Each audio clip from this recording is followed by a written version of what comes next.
was a tough wake-up call. I've never not wanted to get up so much. Oh, fucking hell, I was in such a deep sleep. Let's run. Let's go.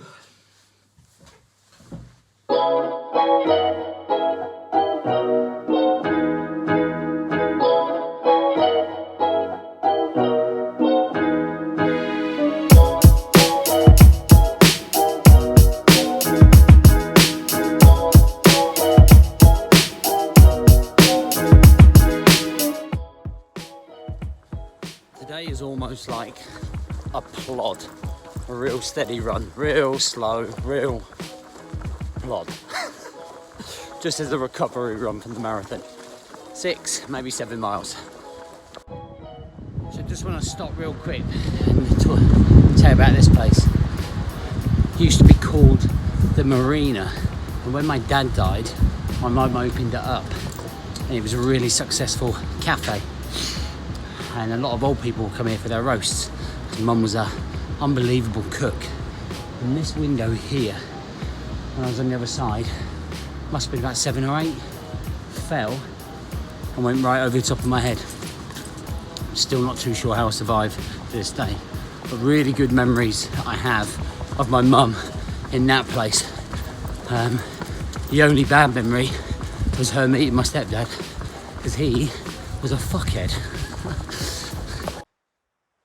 So that was a 6.3 mile run at a 10:24 pace. Much slower, nice and steady. Nice recovery run. So this here is a picture of me and my dad. And he, unfortunately, he died when I was 5 or 6. And it was a really, obviously, devastating period of our lives. That really is at the heart of a lot of what I do for guys and for men. His death at such a young age for him and for me, I think has a lot to do with the connection with why I get so passionate about helping guys. So I'm doing my 100 press-ups. My lats and arms from yesterday were in bits. His, the little fella, is definitely going to be struggling also.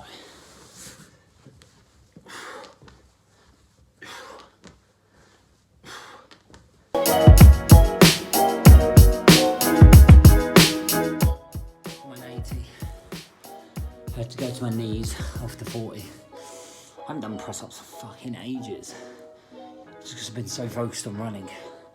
This is going to be a good test this month. Let's get these last 20 done. There's 100 press-ups done.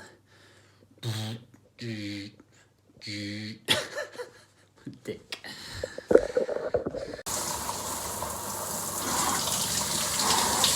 Definitely getting used to the cold now. Couldn't even talk 2 weeks ago. Woo, yeah! JB1, hold morning hill. Okay, so it is 7:50. I'm on the way to the office. Going to do the daily tasks, get my essential job roles done. Got meetings from 9 to 11:15 with my one-on-one clients. It fucking stinks a horse in here from Jemima working yesterday. It's like driving a barn with horse manure in. Horse manure? Horse shit.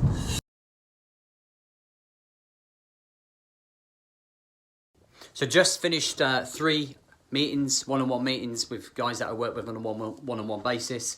And now I'm just going to go and take Big Girl to do her assessments, then come back this afternoon. Got a lot of work to get done. So I have a really fucking busy week. This is where I always talk about it. Energy management comes in. This is my fucking weary spot right about now. Is just when I want to crash. So I'm going to get out of the office, have a coffee, get some fresh air as we drive and come back and refocus, ready to go. And then I need that downtime before the challenge tonight. And this time, hopefully we can fucking get it as a group working rather than just me. So I'll very quickly tell you the story about my dad. When I was must have been about 5 or 6, unfortunately, when he passed away. And my mum and him went up to Blackpool, and they went up to go and sign a contract for a brand new house we were moving into. My dad had just been promoted, really senior position for this company, and they were going up in a brand new school for me, and obviously we lived on the south, so it was a big change. And on the evening before they were signing the contract, they were having dinner together, and they went up to the hotel room, and he suffered a severe heart attack, and Mum did everything to revive him, tried to get a doctor in. There was a doctor in the hotel, and did everything, but he died in that room. He died up there. And I never forget my mum coming back down, and you know, I was with my grandparents at the time, and my mum coming in, and she was crying, and it's like a wolf howling. I've never heard anyone cry like that before. You could almost hear the soul screaming. You know, this was Mum's soulmate, and it was a terrible time. I remember a lot of the period after, just in bed crying, saying how much I missed him, and I remember missing him. I remember snippets of him. And I feel desperately sad that I grew up without having my dad there to take me out for a beer, to bond with, to go and watch football with, to have a drink with, and you know, and all of the things that come with having a dad, which is why I am so passionate about making sure that many of those men out there are around long enough to bring up their kids. That's where the real trigger of passion and emotion comes from with this job.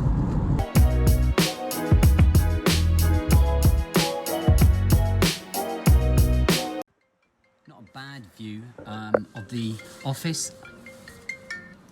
Oh, I never phoned Angelina back. Hello.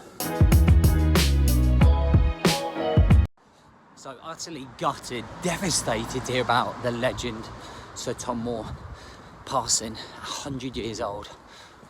That guy really was a true inspiration and hero. Really touched me what he did, and showed the real character that he had for himself. Real legacy he has left for everyone to follow suit. So it's been a super emotional day, but it's been made better because the future Mrs. Boardman made cookies. And these cookies and Mrs. Boardman, micro Boardman. It's fight time, fight time, fight time, fight time. Tell you 2 words. Tidy up things and don't break things. But we're gonna do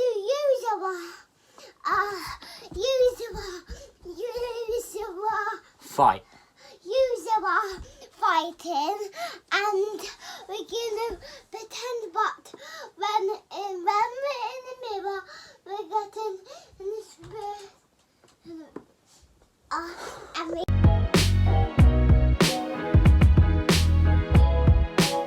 Here they are, look. So the boys are on live. They're gonna be doing live with me tonight. It worked. It's just last night John didn't look quite good enough, so I didn't really want him on.